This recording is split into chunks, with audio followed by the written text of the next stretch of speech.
Hello, everybody. Welcome back to the WTF1 podcast. Now, you're seeing that there are three screens. There's myself, of course. There's Tommy, the WTF1 founder, and now 2 weeks old, aren't you, Tommy? Yeah. From being a fetus a couple of weeks ago. And the final guest that I'm very happy to have on board. It is, of course, Oli Webb, racing driver sensation. And just before you go to the 24 Hour of Le Mans, thank you, Oli, for joining us. How are you doing?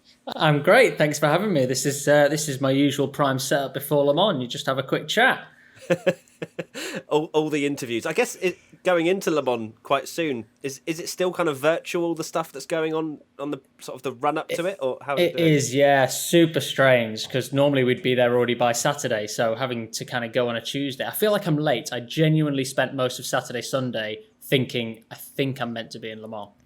Did you text a few people like, is everyone else there? Or well, the worst bit was as I was thinking that, one of my DMs throughout the weekend was, aren't you already meant to be at Le Mans? So instantly I panicked thinking this stranger must know the calendar better than me. I'd best check.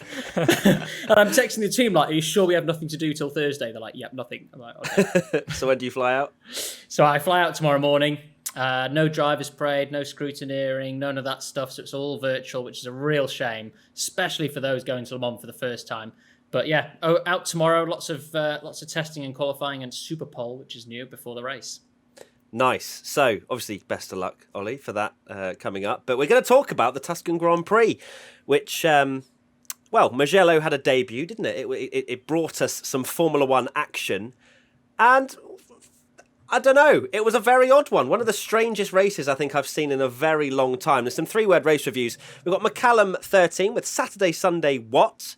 Gabri _Tiglio, what a race. Tommy, what is this? Ertl Demolition Derby edition, and Dawid _25 F1 multiplayer lobby. Yeah. What did we watch? What was Sunday? Madness.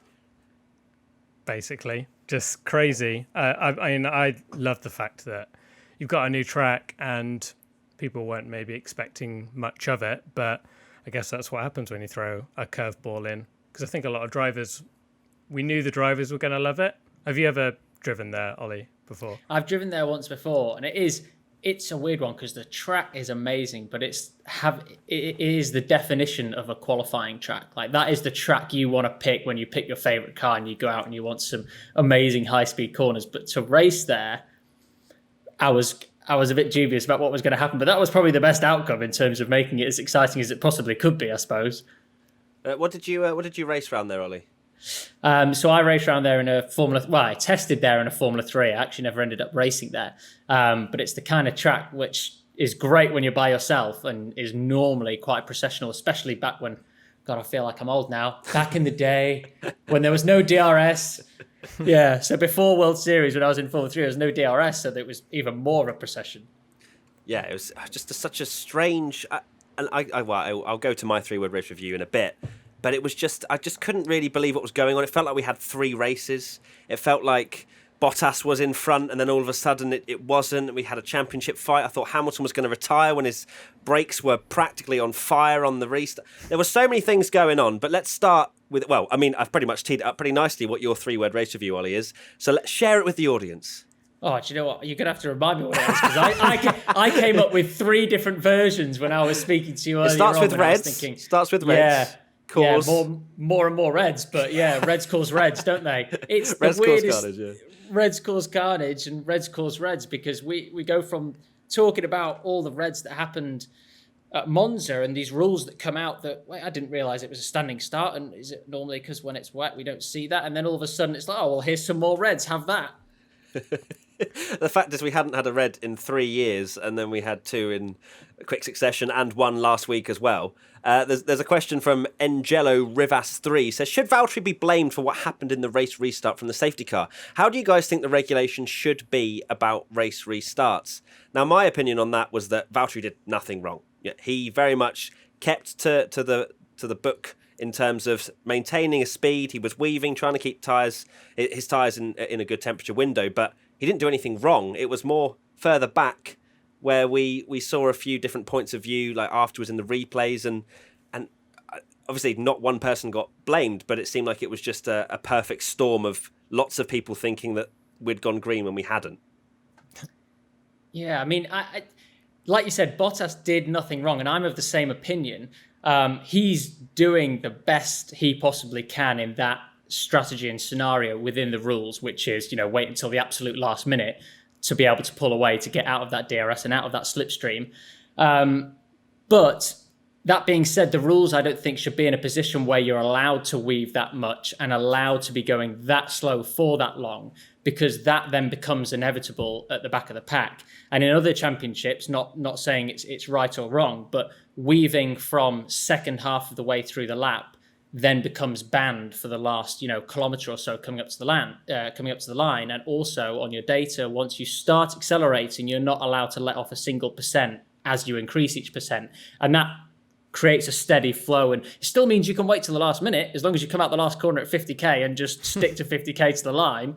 But the weaving and you say he maintained speed, it seemed like he slowed down a little bit down that straight, and that concertinaed up, didn't it? And we saw some amazing reactions from Grosjean, didn't we? Yeah, it's the nature of the track, I think. I was reading a little bit more into it, and the safety car line is obviously, because it's such a huge straight and we've never raced there before, I think a lot of drivers were caught out the fact that you're coming around that final corner. Normally the start lines tend to be quite early in Formula One on a lot of Formula One tracks, and instead Bottas, like you say, of course he was going to do that because he didn't want to get a massive slipstream. He'd just be presenting him to be overtaken by everyone down the straight. So it's a really odd one. But one thing that came out of this, which was very surprising, I thought, was that the two Mercedes drivers actually blamed the FIA and said that they were putting the drivers in danger, and basically claiming that they were trying the reason that they're saying that the safety car light goes out too late, and Hamilton and Bottas both said they're doing it for the show and essentially putting the drivers at risk, which is a very bold thing for them to come out and say. And unsurprisingly, Michael Massey, the FIA race director, shut them down and said absolutely not, we would never sacrifice safety. And also a slight little dig saying, well, the F3 drivers managed to do it no problem.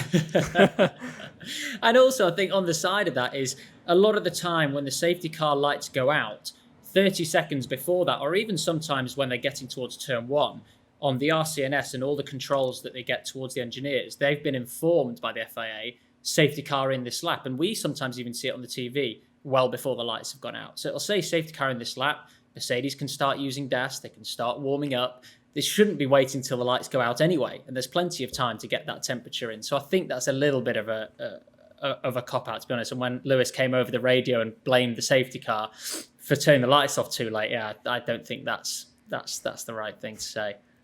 You can see why the cars at the back accelerated there, can't you? Because there were green lights flashing. Totally. And you watch some of the onboards, and oh my days, some of them were horrendous, weren't they?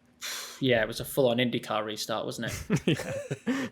Yeah, it was frightening when you see that Bottas went. We thought, we're back underway. We're going to get a green racing lap, and then just absolute carnage, as you mentioned, Ollie. The Grosjean comments. I find it very funny that Romain Grosjean, the man of the dangerous manoeuvres, is the one to be like, oh, he's trying to kill us. What are they doing at the front? When he's doing Max Verstappen-esque defensive manoeuvres week in, week out with his little jolts right at the end. Oh, sorry, mate. Yeah. Sorry, mate. I mean, fair play to his reactions, though. He stopped on a sixpence. He was the only one that got through that. I don't know how. How on earth? Because he got through. Did he get through both accidents? I feel like he was involved in the first one as well. Obviously, it wasn't his fault, but his car, I don't understand how that car was even working by the end of it. Never mind the fact that he managed to go through to the end. Unbelievable that he was still going. His side pod was pretty damaged, wasn't it? But was it by Sainz? I can't remember who it was. No, was it Sainz? I think Sainz was the one that. I think Sainz and Giovinazzi were the two onboards that I watched that were really quite scary, to be honest. It's when another car darts behind. They're going, and then another car kind of pulls out the side, and then the other one doesn't see that there's another car stopped in front and plows into the back. Like, I mean, you can never kind of say it enough how amazing it is that drivers can just walk out of stuff like that, because it was pretty nasty.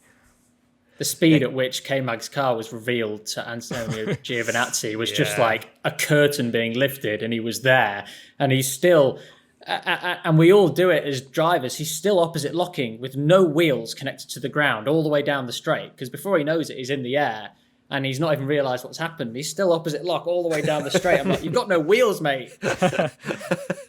Oh God, that must have absolutely. I mean, I imagine they probably need a change of underwear, a couple of those guys, because that was frightening. That's something that I'd be scared of even in a game. There's some more questions. Noah G31: should the drivers be allowed to race overtake before the start-finish line to avoid crashes like this one? I think Mugello is a very unique prospect in the fact that it's such a fast last corner where everyone can get a decent run out of there. Then you've got a really long straight. I don't think there's many others where we haven't seen this kind of problem really before to this extent, have we? No, I think, was it Spa where the safety car line either used to be or still is halfway between the bus stops? So the old Schumacher overtakes was round the outside into the last corner, and then you'd almost, or maybe it was Raikkonen, you'd almost get a place before the race had even started. And he did it at Monaco, didn't he? Was it against? That No, was brilliant. that's great, and that's just clever thinking. Oh, it did, the fact didn't he got it? penalised. Oh my God, that killed me. I'm a Schumi fanboy, as everyone knows, and I was like, oh my God, he's got him. That's unbelievable. Do you know who the driver steward was that day, Matt? Rubens Barrichello? Damon Hill. Oh, Damon Hill.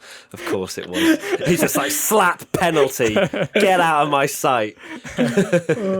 Yeah, it was a weird one, wasn't it? Like we say about the track. It's similar to Baku, but we're almost lucky that, not lucky, but the fact that there was a second red flag, we didn't get, as far as I remember, we didn't get another safety car rolling restart, did we?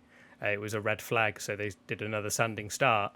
And you have to wonder if it would have happened exactly the same again if they would have had it as a rolling start, because I imagine Hamilton leading, he'd have done exactly the same thing, that he'd have just cruised down the straight as slow as he possibly could, make sure Bottas doesn't get him in the slipstream, and it could have been messy again. So they kind of dodged it. I don't know. I think they'd have been petrified after last time, that they probably would have given each other a pretty decent amount of space after what had happened. But yeah, it goes to show that they clearly didn't watch the support races, because, you know, as Michael Massey said, all the other support races did absolutely fine after safety cars. But another question at SXLVCE, don't know what that even means. Who was to blame for the first lap incident in the second corner? We kind of just go chopping left, right and centre. We talk about this, we talk about that, because there's so many different random events that happened at the Tuscan Grand Prix. Is it... I don't know. It's difficult to really say, isn't it? I mean, Sainz had an absolutely epic start. He was flying through I think it was around the outside at turn 1, wasn't he? And then obviously spun. Vettel knocked his front wing off, hit into Giovinazzi, and then Verstappen got punted. I mean, Verstappen as well, that's the thing we haven't really even spoken about as well. He got an amazing start and could have easily been P2 and potentially challenged Hamilton for the win. It seemed like the Red Bull was actually pretty hooked up. But back to the point, who was to blame for the first lap incident? Well, I think, was it all one incident, or was it one? It was two slightly different incidents, right? One slightly further ahead, and then the pinching with Gasly in the middle with, was it Raikkonen and who was on the other side? And they were both one's trying to open the corner up. Gasly's trying to push him wide because he's like, hey, mate, I've also got Raikkonen on my left-hand side. And then Raikkonen's thinking, I'm going right down the inside here. I'm never going to be able to get in. And it was a little, I know this is such a cop-out answer, but it was a bit of a racing incident there, because it was 3 into 2 doesn't go, not really 1, because you can fit 2 side by side, as we saw in the GP2 race. It was pretty much still 2 by 2 by corner 5 or something ridiculous. So that was a bit, I didn't see enough angles of the Sainz situation, but certainly from those 3 when they all shunted and then of course then went into the back of Verstappen, total racing incident, I think. Yes. Yeah. Speaking of not watching the F3 and F2 races earlier about the safety car incident, you could probably say the same for that one, because in the F2 and F3, that was Jack, every single incident where 3 cars tried to go into that chicane 3 wide, there was a massive accident. and Yeah. and that's in a Formula 3 and a Formula 2 car that are much narrower than a Formula 1 car. So it's always going to be that way. And I think it probably didn't help them that Max Verstappen had a problem and was going slowly, so they had to all try and avoid him as well. And that kind of concertinaed everyone up. And it was just the nature of turn one, and it was a bit of a recipe for disaster. I agree. The only onboard that I saw where I think anyone could have done anything was maybe Gasly just backing out of it a little bit in the middle. But at the end of the day, he's going into the corner, and like you say, two cars are just either side, and it was inevitable. But I mean, I agree. I know what you mean. Sometimes it's hard with the back of the car being wide in the front. Sometimes if you keep your foot in, you can almost touch side by side and get away with it. And if you back off, your front wheels trap both of their rear wheels because they're wider, and you end up making it worse. It's almost a tough one in that sense. But it is interesting, like you said, them not watching the F3 and, well, we don't know if they did, but they definitely didn't drive like they did watch the F3 and F2 race. Yeah. But back in the day, they used to sit on the pit walls, all the F1 guys, and watch the F3000 and GP2 races, and that's what kind of gave them the infrastructure. And here, it's a circuit that most of them haven't raced at in a Formula 1 car, if not all of them. Then, they need that experience and that knowledge. You should be watching the Formula 2 race because you're like, oh, race experience. I've been side by side through Eau Rouge. I know that works. No one's going to try that for the first time blind without watching someone else go. He can do it. I'll do it.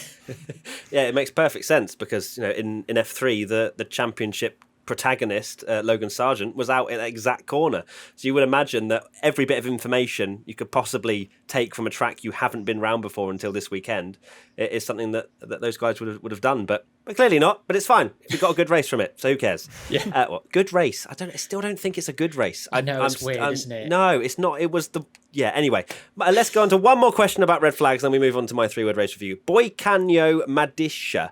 Could the regs for red flags be stricter? Because being able to change so much and having a completely new race after that seems quite gimmicky and disorganised for such a structured sport, especially where a single point can be a difference of millions of dollars in championship prize money. I mean, I don't think that they just flew a red flag because they wanted it for the banter. They're not just like, let's have another race. There was literally 5 cars exploded on the front straight, so they couldn't really have carried on apart from going through the pit lane. And I guess the amount of time it took to clear that up, that would have been 5 or 6 racing laps. So then we would have been complaining that we didn't have as long of a race. I don't know the reason behind the Stroll one, apart from the fact that maybe the barrier was damaged. Tommy, do you have any more input on that? I reckon because you're like my little correspondent on this sort of thing. You've done your research. I think, I can only assume that the you're barrier. Assuming. You don't have No. concrete information. You had something similar in F2 where they went virtual, didn't they, and then did a full safety car because they're like, we need to repair the barrier. But I personally saw this comment, and it seems to me like maybe it's someone that's a little bit miffed as a George Russell fan that has seen the fact that Kimi Räikkönen and Grosjean, I believe it was, that got a lap back and everyone gets to restart from fresh at the end, and obviously George ultimately lost those points. I don't believe it's a gimmick though, because the one thing that sprang to mind is if you really want it to be fair, in inverted commas, you'd have to go back to the early 90s, which if anyone watched F1 then and is as old as me, no. Yeah. they did, when you red flagged the race, they actually did aggregate time. So there's a famous incident where 94 Japan where they red flagged the race. Michael Schumacher's 5 seconds ahead of Damon Hill as an example. And then the next part of the race, to make it fair, is Damon Hill has to win by 5 seconds to beat it. And for me, that would be fair, but it would just be so confusing because we'd have Albon passing Ricciardo for P3, and then we'd be wondering what the difference was in the first race and then the second race and trying to calculate it all together. It would just be a complete farce. So for me, the best way to do a red flag is to completely reset it. Hopefully they change to those rules for when Matty next commentates on any kind of racing, and then his job is to calculate that. He's got to Just sit leave my there. calculator just saying everything wrong. 3 seconds, he's done it. Doesn't do it. Well, that'd be awful, wouldn't it? I can't believe that was ever a rule. I mean, for endurance racing, going through the pits, I get it because you've got 24 hours of bleeding racing to go through. So it doesn't matter if you lose 10 laps and they can keep the race going and keep the gaps consistent and bring the safety car through the pit lane. But I understand that red flagging it in that instant is the only option. It just seems strange that the last 2 races have been so weird with red flags and rules coming out that, you know, even the best F1 fan kind of forgot even existed, that were like, what? We're doing a grid start and you don't need to pit again. And then, you know, the last 2 races have made us forget the last year of racing. It's so weird. Yeah, so true. My 3-word race review is crazy but dull. And the question is, Tick to Tupper says, was this a bit like Monza, just the other way around? Crazy at the beginning, then a red flag, and it was then a bit boring towards the end. Most of it was rather dull. Like, it wasn't that good. Take out the crashes.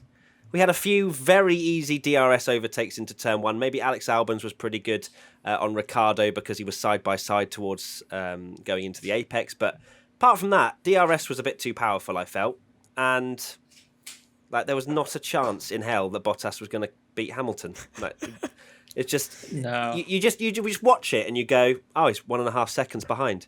He's nearly in DRS. He's never going to get in DRS, is he? He's never going to get in DRS. And then all of a sudden he he was did. 6 seconds behind out of nowhere. And I didn't even see that gap. I was like, he's 1.5, he's 1.5, he's 1.5, he's 2. And then all of a sudden, when they were doing the pit stop, it's 6 all of a sudden. I was like, Yeah. oh, I thought it was in the window. I didn't get that. I found that so weird because I think that the lap before it was Bottas coming over the radio, all sassy, like give me the different tyre to Hamilton. I'm trying to plug my headset in. I'll do it in a sec. And he's like, yeah, you know, give me the opposite to Hamilton. I want to take it to him. We're all thinking, hello, All right, you can have wax, Valtteri. mate. Yeah. Yeah. And then all of a sudden he's 7 seconds behind because his tyre's deflated. I can only imagine that's Mercedes pressing a button going, no, you're number 2 driver, mate. Calm yourself down. Oh, Even at the end, there was a little bit right at the very end where it looked like Albon might even get him at the end that was because he banter, that caught, wasn't it? he The caught fastest up. lap. But yeah, I'm personally, I completely disagree with you, Matt. That wasn't dull for me. I don't.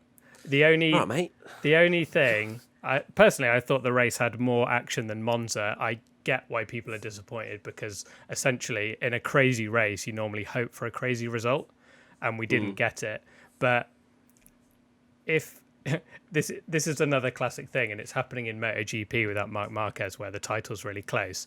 If Mercedes weren't in that race, you'd have essentially had Leclerc leading, then he was being passed by Stroll, then Ricciardo takes the lead, then Stroll goes off, then Albon passes Ricciardo for the win, and we'd all be like lauding it as the greatest race ever. So yeah, it's just true. unfortunate that Mercedes are just so OP this year. It's My ridiculous. problem was just that the track, literally this one overtaking spot, really. Yeah, I didn't gel with the track either, and I found the most. Although I understand that point, it would have been without the Mercedes the most exciting race, and it would have been for me. The only bit that actually even got my heart racing was actually watching George Russell's on board for those 2 laps when the camera stayed on board, and his outside sidewall was just covered in gravel every other corner because he was like going to the limit to chase Vettel, and then obviously went off and couldn't do it. But those 2 laps were like, oh my God, you know, F1 looks so slow on board these days because of the way they position the cameras, which I still rant about online all the time. So bad. But that actually looked quick. That actually looked super quick. He was on the edge. Right, Tommy, you've kind of teed it up already, but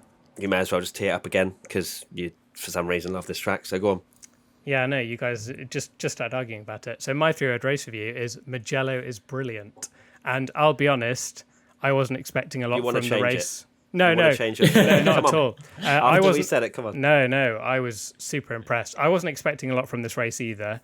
I'm one of those people that there's only so many times I can watch qualifying laps where we see the incredible speed of the Formula One cars and then literally no overtaking in a race. So I'm like, it's not really worth it for them to be that quick. I'd rather have racing. But for me, the F2 races and F3 races were absolutely brilliant, and F1 is probably about as good as you're going to get on that track with the amount of passing and action we got. And I think if we went back there in 2022 and we had the better cars and hopefully a lot closer pecking order, I think it would be a really, really exciting track. And for me, it kind of exposes the tiltdromes like Sochi, where they're purpose-built for modern Formula One cars, and you see less overtaking anyway. So personally, I liked it a lot. I should have known, because really there was only one overtaking opportunity, which is turn 1. The rest is single file. It's Monaco. But you love Monaco.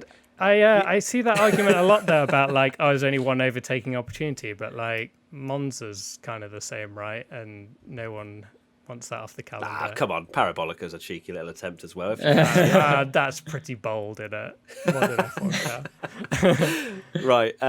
Question, Brian_sign says, should we consider going back to this track full time? Don't mind it. Take it or leave it. If they fancy coming back, sure. No, swap it for Spa backwards. Okay, agreed. Wow. And that would, my goodness me, going down Radion. I think it would be good. I know I've just said how brilliant it is, but I would not be against them having almost like a wild card entry. I think the fact that race was a little bit mad and crazy makes me look forward to Imola, Nürburgring and Portimao a lot. And you could argue that Portimao and Nürburgring, there's going to be a lot more, especially Portimao, probably a lot more overtaking opportunities.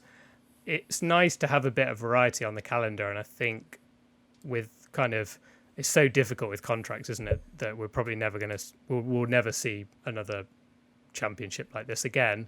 But it would be nice that one year they maybe replace Barcelona with Portimao, or replace a certain track with another certain track, and it mixes it up a little bit. And I enjoyed that excitement of having a new venue, not necessarily have it every single year, but kind of throw a bit of a curveball in as well, because the teams always have so much data on these tracks that sometimes they can be a bit normal.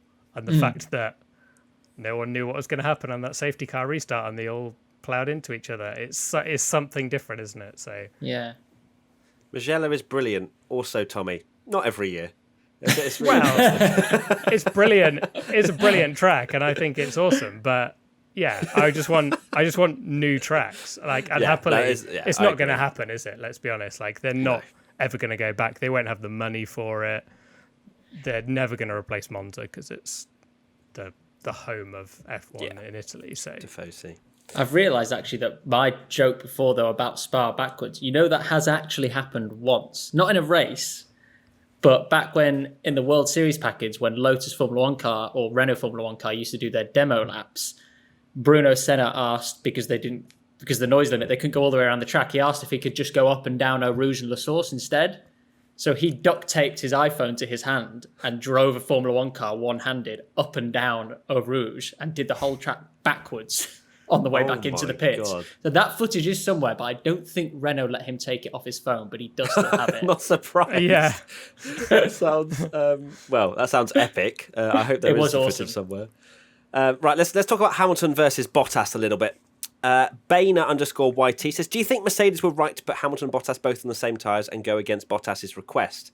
Now, how I understand this is that Bottas was obviously saying that, thinking that Hamilton was going to pit first, because that is the team thing that they have. Obviously, if there's a fight and they're quite close, first place always gets priority. But the problem was Bottas fell away. We mentioned the vibrations in his tyres.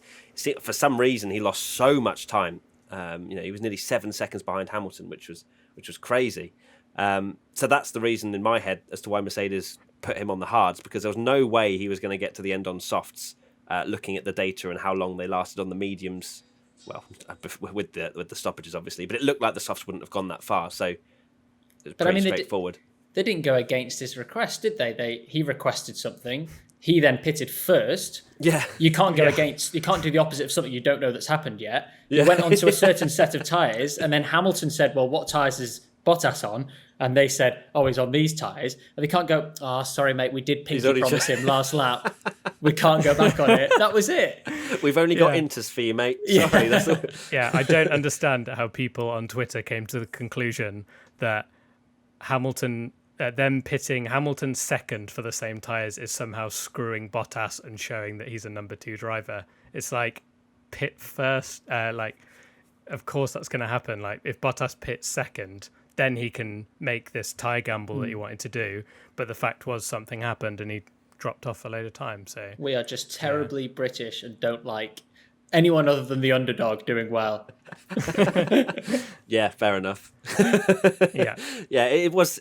As I mentioned before, it was. We just knew as soon. Well, Bottas obviously got in the lead in the first phase, and we thought, hello, a race. And I think the Bottas would have probably done the Hamilton and sort of managed the race, because it seemed like he was at least on pace with Hamilton throughout the entire weekend. I love how the stats was free practice 1, free practice 2, free practice 3. He was top. Q1, Q2, he was top. Hamilton, Q3, top. And then in the race, Hamilton was on top. So literally the only 2 sessions that mattered, Bottas couldn't perform. It's mad, isn't it? It's such a shame. And I tweeted that I want Nico Rosberg back, and I still very much. I would like to go back 3 years and just say to myself, look, this is better than what you're going to get. Yeah, and it was forward. At the time, we were all, you guys probably touched on this so many times, but it's just at the time, we were like, oh, he's just not quick enough compared to Lewis. Yeah. Now we want that back, don't we? I mean, that is super impressive what he did. Yeah, Rosberg had like 8 wins, didn't he, or something on his championship year? And I mean, if Bottas had 8 wins, the apocalypse has actually happened. Like, there's not a chance, Valtteri, unless we do Russia 8 times, and that's not going to happen. Hopefully. Yeah. Maybe Russia. I think there's that stat, wasn't there, that Bottas has got the same number of wins in his entire Mercedes career than Rosberg had in 2016. So, oh no way, crazy. Wow. Rip. Let's not talk about Bottas anymore, or we'll get into serious bashing. Let's talk about Albon podium. Some positivity. Hey! This man, my goodness me, I'm so happy for him. There was a point in the race where we were all debating whether we wanted Ricciardo or Albon on the podium. We didn't really know which one we wanted, although deep down I think Albon, just purely because he'd never been on the podium. Ricciardo's a race winner. He'll get over it. But he didn't make it easy for himself, did he? He he loves to make it very difficult, because he was a very good position in that last... Was it the last restart or the one... I lose track. But where he went from, was it 3rd or 4th to 7th? Yeah, second, exactly. I think that might have been the second restart where he dropped below everyone. And I think I messaged you, Matt, and said... Oh my God, this is Albon's. Yeah, this is his chance for a podium. I cannot believe he's bottled it. And fair play, he got back through the pack, made a great move on Ricciardo, and yeah, finally. Did it the hard way. And that move on Ricciardo, I think, like you alluded to earlier, Matty, that was probably the best turn 1 overtake, because even when he pulled out, I thought, nah, he's not alongside enough, he should be done at least 500 meters before that. Whereas actually, he was only half a car width to a car width side by side when he turned in, and he kept it pinned all the way out to the grass. And Ricciardo, they were proper wheel to wheel. I did like that move. Yeah, it was really good. Especially on Ricciardo as well. He's not an easy man to overtake, is he, Tommy? Especially when he's going to be doing everything to get that podium, because Renault still haven't got one, and that was everyone tweeting about, Cyril Abiteboul's tattoo, he's going to get a tattoo and all this. Oh, yeah. And then just robbed at the end. I think I saw something like Ricciardo's finished 4th 3 or 4 times, I think, now in the last 6 races, which it must hurt for them. But also, Renault, I think, will take that as well. I think it's a great constructors' points, Yeah, they'll be happy. So let's ask a question about Albon. Isabella DZM, do you think that Alex's podium gives Red Bull a more clear vision of who they're going to sign for next season? No, I don't think so at all. Genuinely, I would, as I alluded to at the start of the weekend and after qualifying, Mugello was more a case that Red Bull have a decent car, and they were pretty close to Mercedes over 1 lap pace, rather than Alex Albon stepping it up and closing that gap to Max. I think it was just over 4 tenths in qualifying, which isn't the worst thing in the world, but at the same time, I don't think it's a sensational performance from Alex. And, he's finally, found the form that he needs to be a good number 2 driver. I think when we go to the other tracks where Red Bull are mixing it in with the rest of the midfield, it could be that same way. But at the same time, I would like to see Alex at least get some momentum from this podium. Maybe he's figured something out in his head mentally, because, after the amount of interviews he'd have after the race, and he'd just be so dejected, so down. But, I'd like to stay positive with Alex, but I don't see Red Bull hanging on to him for too long unless he really does take it to Max. Ooh. I was going to say, I think it's weird, isn't it? Because they're going to... I don't think it was ever an option they were going to replace him mid-season. No, that's not what I'm saying. But yeah. No, I know. But it is true, isn't it, that you can argue that people will say, well, now he's got a podium, he's proved to Red Bull that he should be there.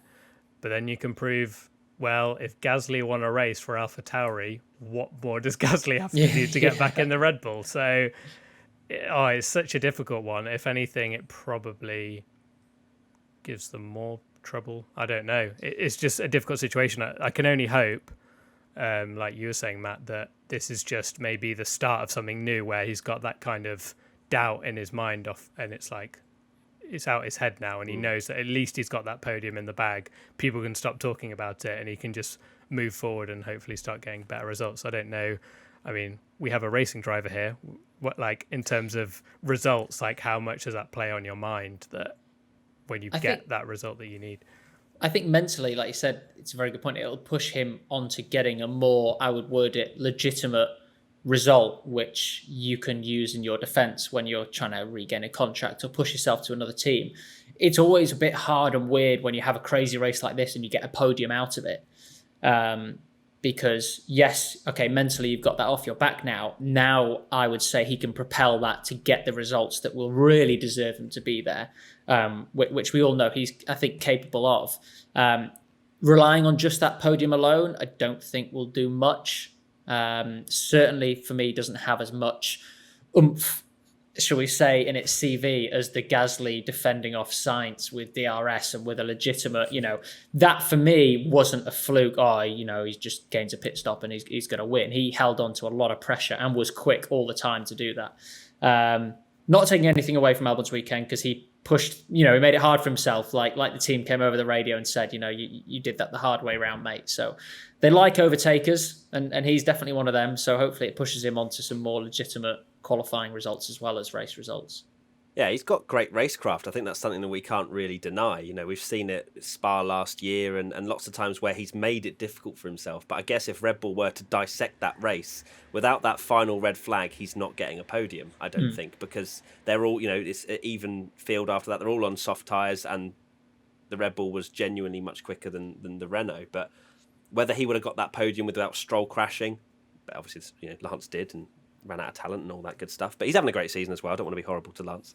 But yeah, it's and he had a failure, didn't he? Anyway, he had a puncture. Yeah, I was about to come fully to his defence. Ran out of talent. Ran out of tyre. That's what I meant to say. He has had an amazing season. He has. Amazing. He really has. And maybe we'll just have a quick chat about him before we dive into George Russell and then ABCDF1.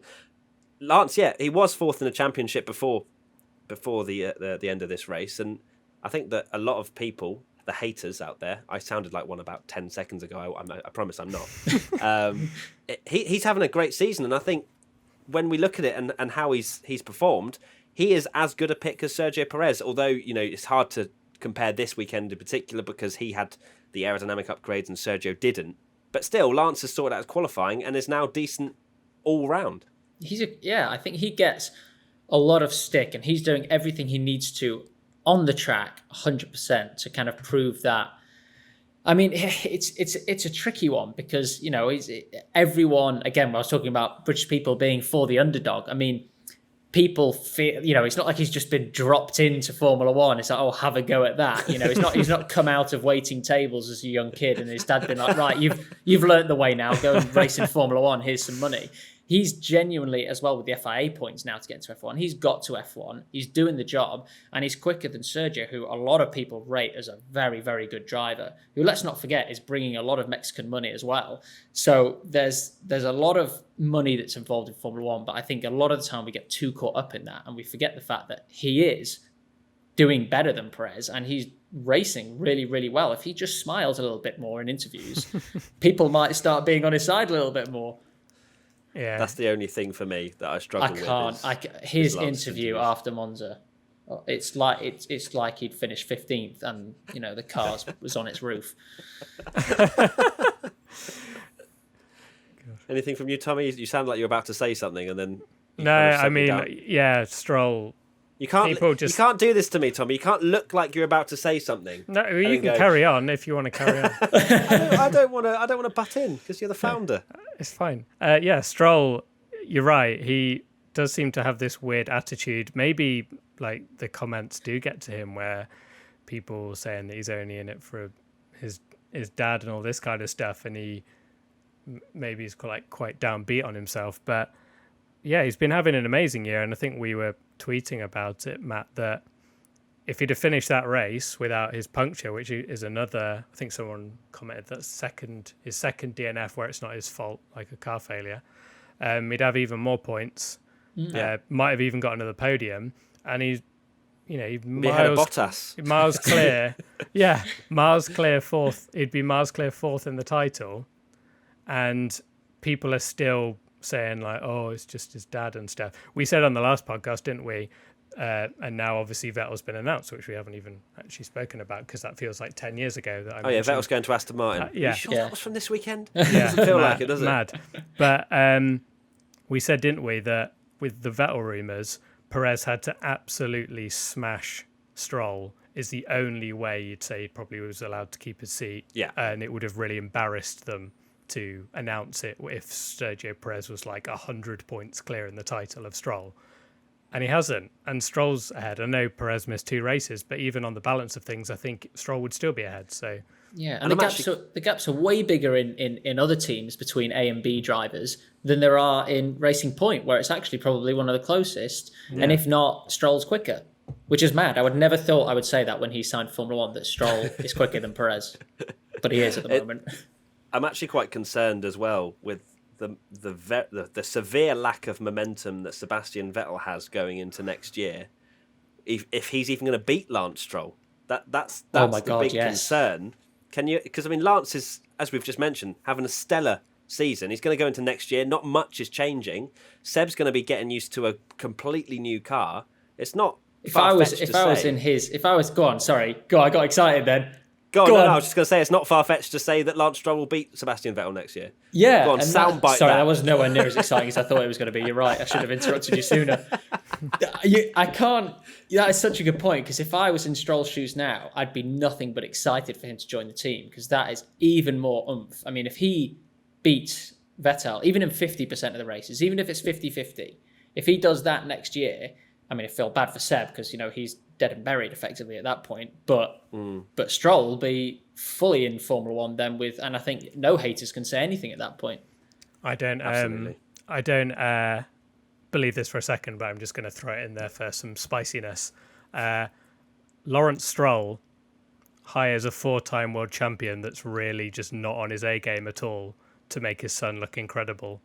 And there you go, there's the tactic. Then he can say, well, Lance beat a 4-time world champion in the same car. But you don't believe it? You're just saying stuff that other people are saying? Or is this just a hypothetical thing hypothetical no one said fake before? news is what it is. Fake news. Yeah. No, I think Vettel, I said it before, that in 2014, when he just kind of gave up on that year when he was getting trounced by Ricciardo, he came back with a new kind of... He was like reborn again at Ferrari, and he had an amazing first year at Ferrari. I can only hope that we do see that, because it is a shame to watch him trundling around in 12th fighting Kimi Räikkönen. It's not what you want to be seeing the best drivers. Wasn't even fighting Kimi Räikkönen. Räikkönen was beating him. He was staying ahead of George Russell in a Williams, which was it you? Who? I can't remember. It was you, Matt, that tweeted something like, "Imagine waking up from a year-long coma." And George Russell is fighting for position with Sebastian Vettel after that car that Ferrari had last year. Yeah, it's crazy. Great segue as well, Tommy, because we're about to talk about George Russell very quickly. Archie LFC says, does Russell need to score points before Mercedes consider him for 2022? No. Russell's already performed in that car. And he said it in interviews before. It's not necessarily if he lucks into a 9th or a 10th. F1 teams don't look at the results. They look at the big picture of exactly what George is doing in that Williams and the performance that he's getting out of it. And the fact that he has beaten his teammate in every single qualifying session, including literally making a sandcastle this weekend, just gone. It's ridiculous. I was watching that, and obviously we were doing the watch along, weren't we, Tommy? And we were like, oh, well, that's over then, isn't it? Russell's lost his streak. That's it. They cut away from him. They literally went off board. They cut away from him to watch Grosjean in 20th. I'm like, what are you doing? Mad. But no, I don't think so. I feel sorry for him, because what is kind of that meme, isn't it, where you're angry and got the happy face on, that he's watching Alex, has to kind of congratulate Alex getting a podium, his mates, Alex and Lando getting podiums in Formula One now, and he's still yet to score a point, when you can argue that when those three were in the junior series that George Russell was the best of the lot. And it's difficult because we do this with everything now. It jinxed him when we were talking about in the last race that if it keeps happening where he can get a point and something goes wrong, there'll start to be doubt. But he is in the worst car on the grid, and he's still up there. I feel so sorry for him because, I mean, it's the tiniest little mistake. If there was no red flag, he'd have been ninth easily because the others were 2 laps down. It's the only caveat I would say to that, as a driver in that position, who's a Mercedes junior driver to the best team on the grid, who's doing way better than his teammate, doing an amazing job, very good with the fans, blah, blah, blah. The only caveat to that I'd say is the pressure's almost off a little bit for him because he knows he's in the worst car. He's constantly beating his teammate. He's got all the support behind him. And there's almost no other reference other than, as long as he beats his teammate, towards he's won the race. So that means that he can keep doing that until there's an opening in Mercedes and jump straight into there without having that pressure. And to be honest, like you said earlier, Matty, it doesn't matter really if he ends the season with a point or not. If there's a huge pile up again at the next race and only 9 cars finish and he finishes 9th, it's still better if 20 finish and he finishes 11th. That's still a way better race than him just looking into a point. So I know he wants to finish on the podium, and it's hard for him to congratulate his team, his old teammates and friends. But at least he's there with a 100% record thinking, I know I've got a bit more of a future in F1 than some of those guys who are actually getting podiums.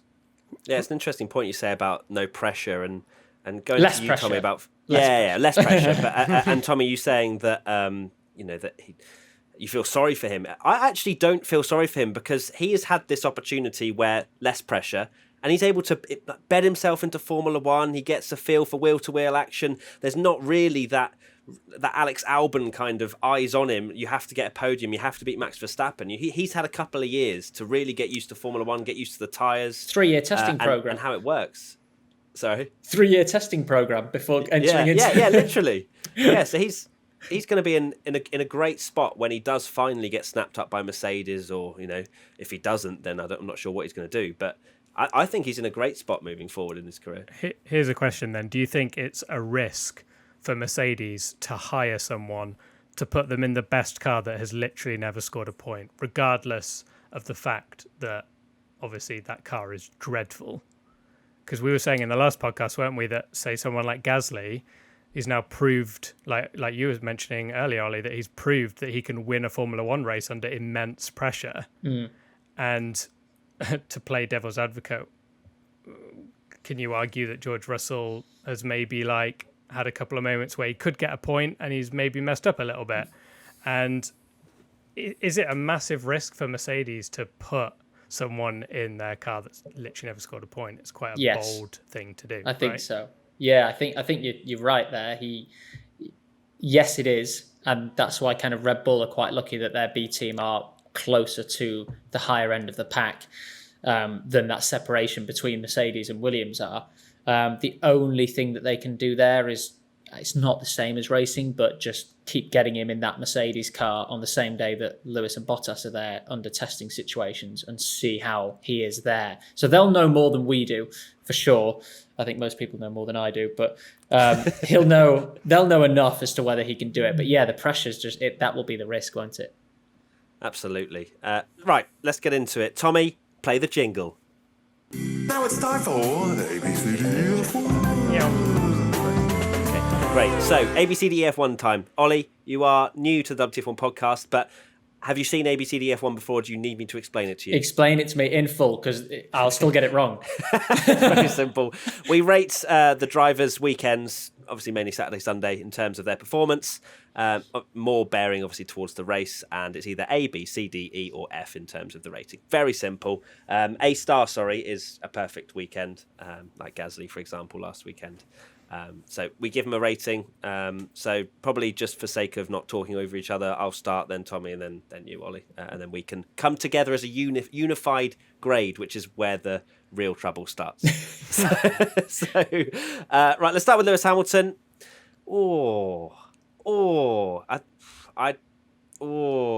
A. Yeah, I'd say A. He wasn't a faultless weekend like he's had in a lot of things. I think it's mainly. All you can go on really is the fact that the start, he messed up the start, and if it maybe wouldn't have been red flagged, you could argue that maybe he might not have won the race. But yeah, A for fair. me. Ollie? Copy paste For the next Lovely. 10 races.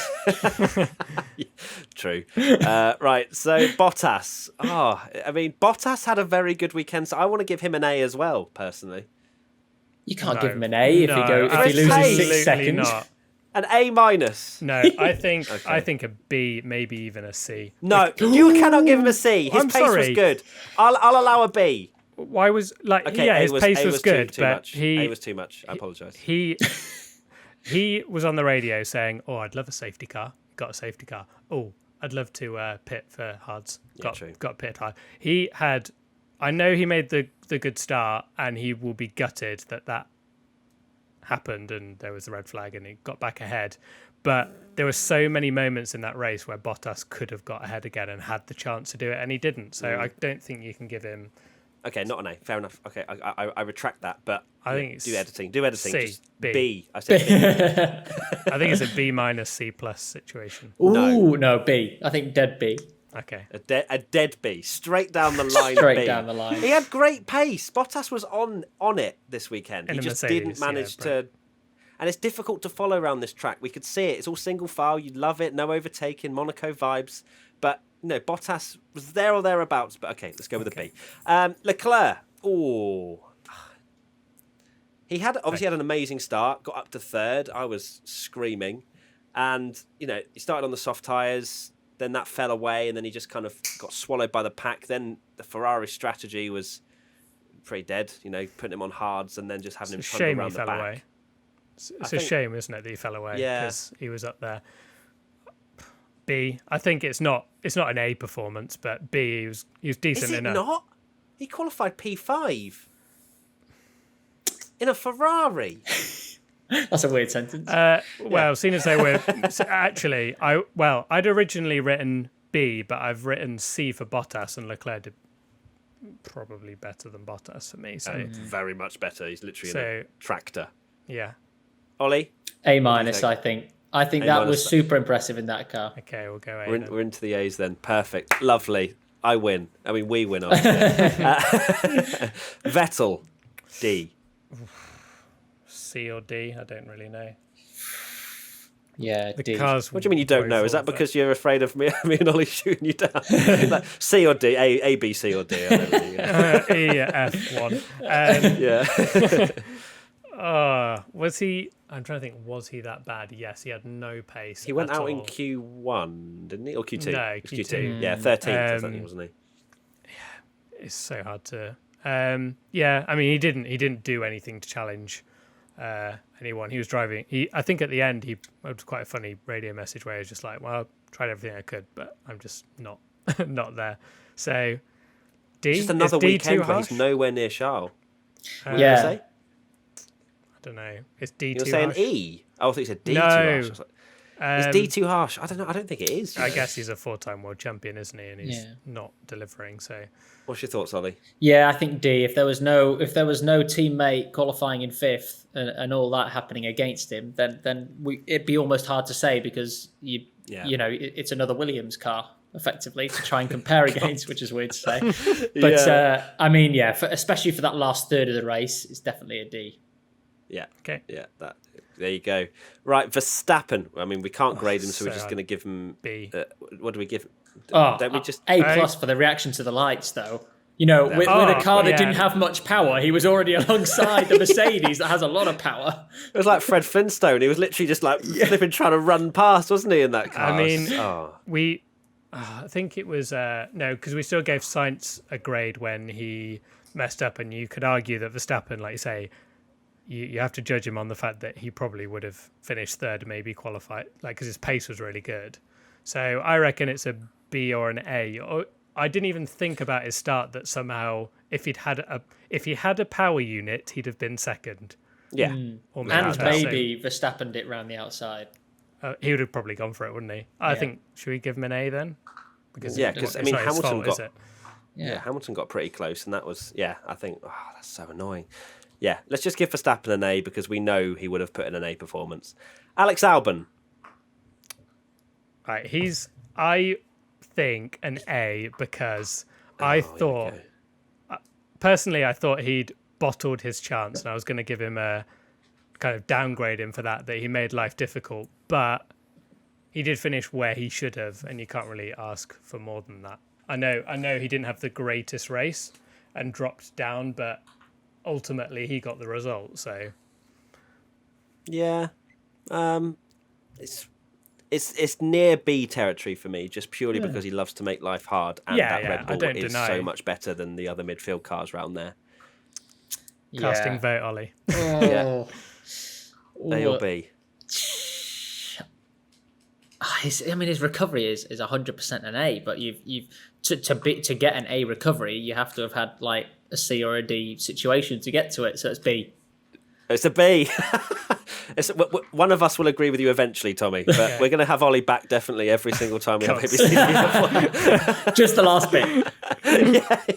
We bring in Ollie for ABCDF1. I don't even care you hadn't seen the race. You can just say my grade. Carlos Sainz, I mean, C. again, very difficult to grade. He had an amazing start. Are we giving him a C? I'm going to go McLaren with what Tommy said. McLaren went on the pace, were they? So it was a difficult track for McLaren. They were really struggled.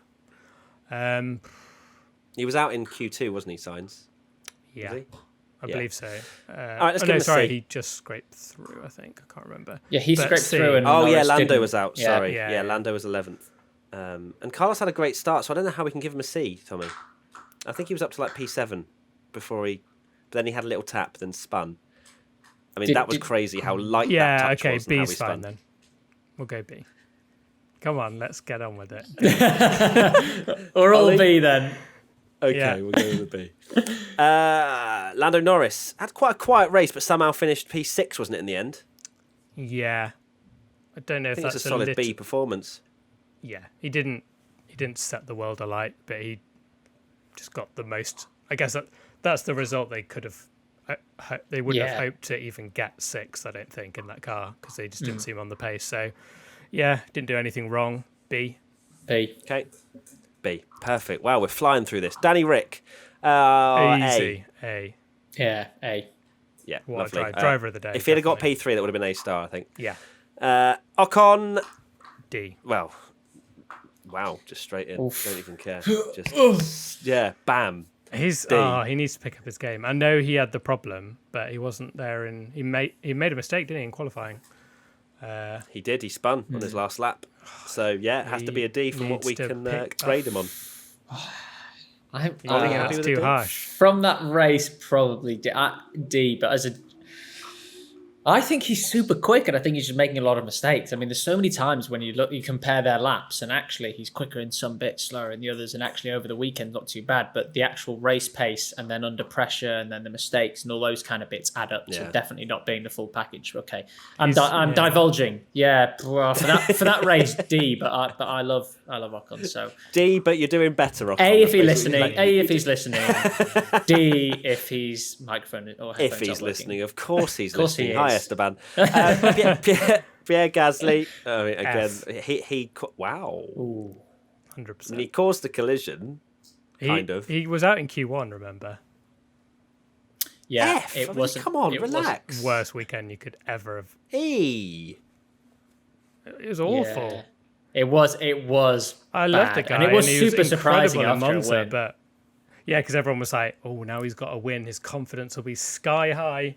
Out in Q1. Yeah, I mean, come on. Let's not be horrible. It's not an F performance. What was the gap Is it between not? Kvyat and Gasly in qualifying because it was quite a chunk, I think, for that track, which everyone else was hundreds. So I think Tommy was about to tell us, or Do you at want least me he was to- looking. do you want me to- No, it's fine. Don't worry about it. It was a chunk. We'll just go with chunk as the number. specific chunk. Okay. I want to give him an E. I don't want to give him an F. E. F's like horrendous. Okay. Yeah. Are you happy? Oh, it doesn't matter if you're happy with we'll that. save We're F going for with it. Kvyat, he got points, didn't he? He got 9. He was he? 7th. Great Seventh? result. Wow. Okay, so that's got to be A B. a B. Or maybe even an A. I'd say A. Did we see much of him? We didn't, No. but he just had a solid race. Oh, let's give him an A then. And a good quali. Yeah. Let's be nice to him. Okay. Sergio Perez. Oh, Quiet race, slower than Stroll. Blamed it on aerodynamic upgrades. B. B. Yeah, B. solid. Okay, lovely. Let's get through this. We are flying through now. Lance Stroll. I mean, he crashed, but that was a failure, and he was doing very well up until that point. I want to give him an A. A. Oh, I got the wrong order. Sorry, I've got to wait. No, it's fine. Tommy, it doesn't matter about your opinion. Yeah, We've got exactly. two A's. We've got two A's. I'm outnumbered. I was going to say B, but yeah, A's. It's good. Wow, savage. Perez gets Yeah. a B, and you were going to give Lance Stroll a B as well. Shocking. Yeah.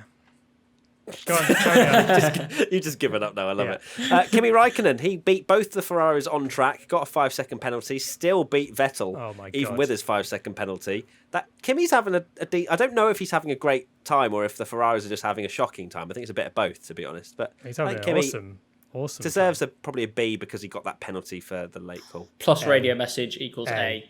A, 100%. Okay.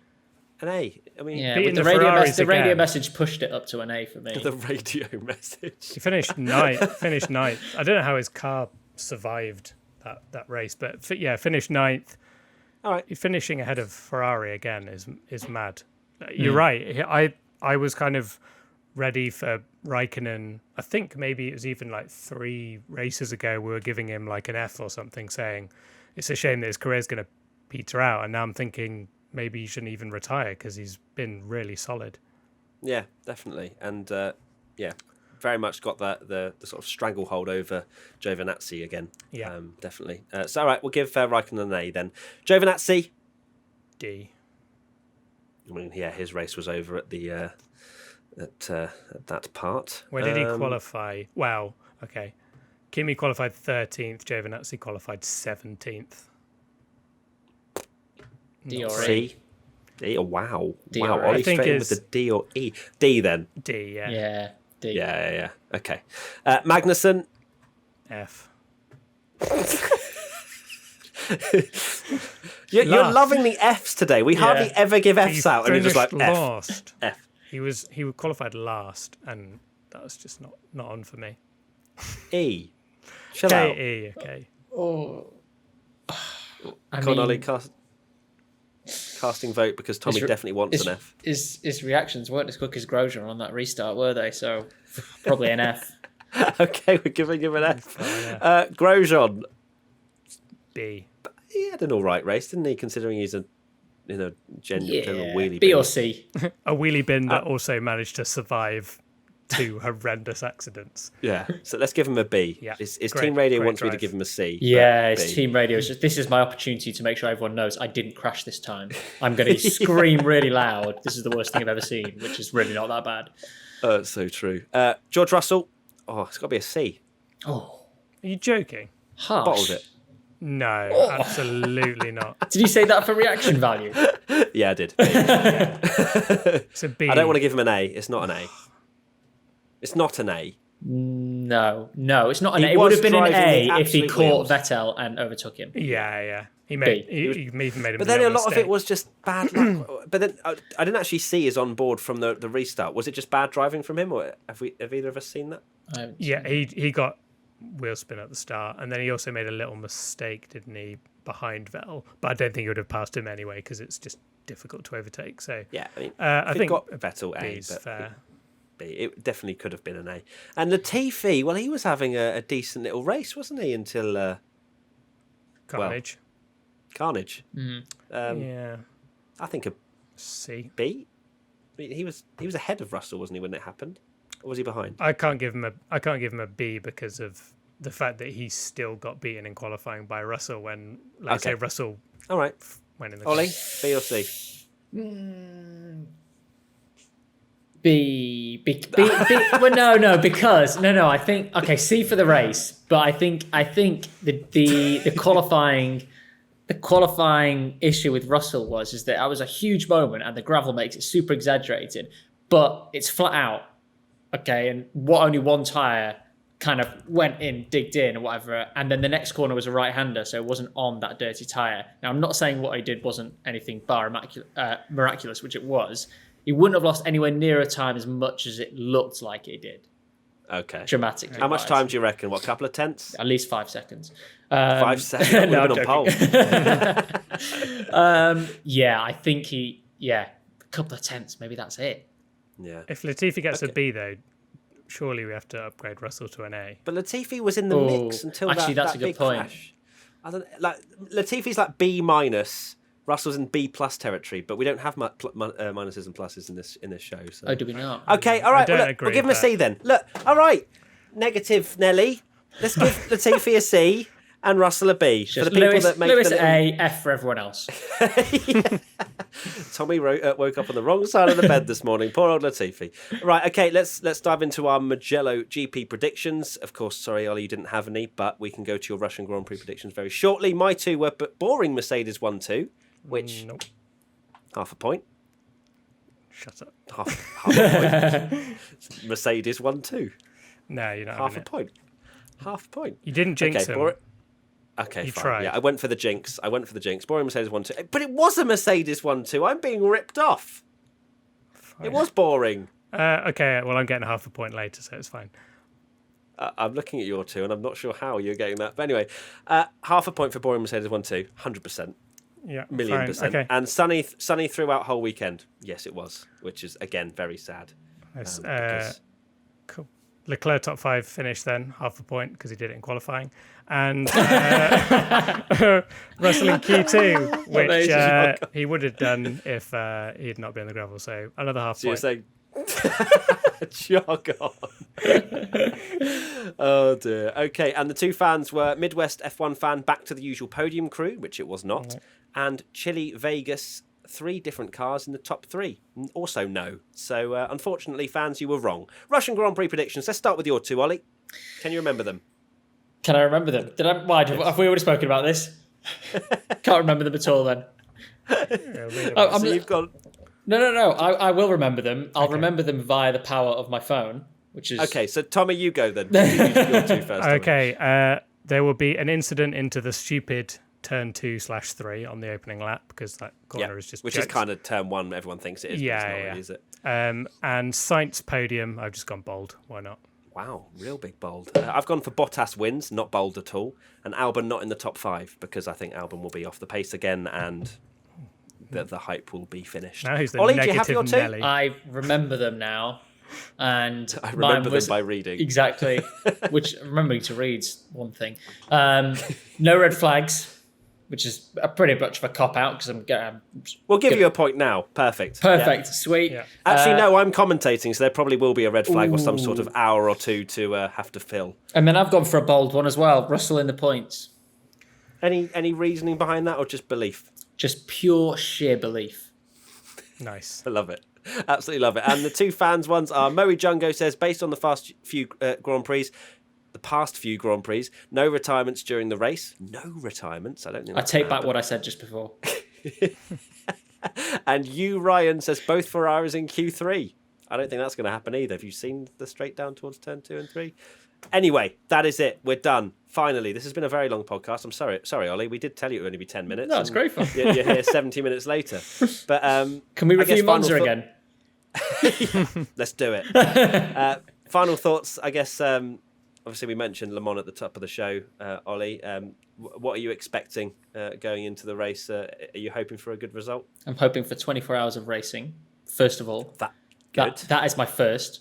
And lots of rain, which is not going to happen, unfortunately. But if it rained the whole time, then for 99.9% of you who don't watch FIAWC, we are very quick in the rain. So we want it to rain a lot. And Well, I just need to tweet that it'll be sunny, and then it will be torrential downpours of rain. Please so, do that. I'll do that for you. Don't worry. But that is it. Thank you everybody for watching the WTF1 podcast. Thank you to Oli for coming along. Oli Webb, if you want to go search him on social medias, he's very good at social media. It has to be said. Every time I go away, I just try and do a cooler story than you, but it just doesn't happen. We'll leave all the links to Oli's social profiles in the description. Tommy, any final thoughts from you before we go? When you're mentioning it, F for everyone. F for everyone. Oli, any final thoughts from you?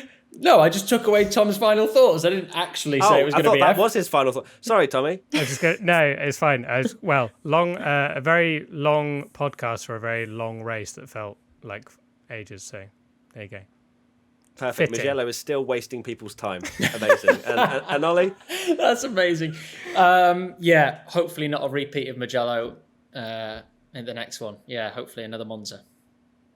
Oh, yes, please. That would be amazing. If anyone didn't know, I will be actually commentating on F1 TV and F2 for Russia. So stay tuned for whatever I come out with this time, because last time was that Dan Ticktum had a front left that was the same as a 50p pence. Let's see what rubbish phrases I come out with next time. Thank you, everybody, for watching. Obviously, give us 5 stars, thumbs up, great comments, whatever you want to do. Hashtag WTF1 podcast if you want to give us any suggestions, feedback, whatever. And that is it. See you all. I actually need to wave twice. Where's Oli going to be? So I'm waving to you, Tommy. That's your box over there. Where's Oli going to be? Below me? Below you. Is he down there? Yeah. So I need to wave there. Bye, Oli. Bye, Oli. Ollie's waving everywhere, so he's covered off every angle. That's it. Thanks a lot, guys. See you later. Bye.